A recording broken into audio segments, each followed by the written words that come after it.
These are the choices before the American people. 4 crises. We're looking at an economic crisis. Over 30 million Americans in just the last several months have filed for unemployment.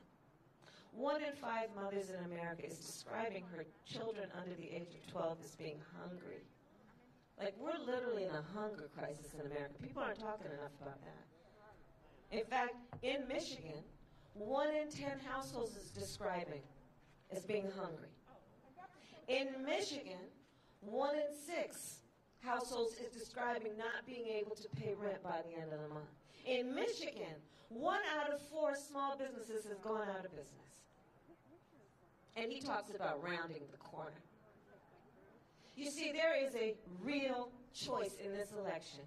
Because on the one hand, you have Joe Biden, who says, looking at the brothers and sisters at IBEW and the building trades and in the House of Labor, and says, when you ask me how the economy is doing, I will ask you, well, tell me how our working people doing. That's how I measure how the economy is doing.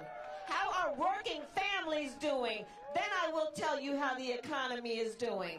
And that's why Joe says we will not raise taxes on anyone making less than $400,000 a year. That's why Joe says no working family should pay more than 7% of their income in child care. That's why Joe says that first-time home buyers should get a $15,000 tax credit to be able to buy a home, which we know is the greatest source of economic health and well-being for American families. And on the other hand, you have Donald Trump, who measures the success of the economy by asking, well, how's the stock market doing? By asking, how are rich people doing? That's how he measures the success of this economy, which is why, as one of his first acts, he passed a tax bill benefiting the top 1% and the biggest corporations of America. But let me tell you what Joe and I are going to do. We're going to get rid of that.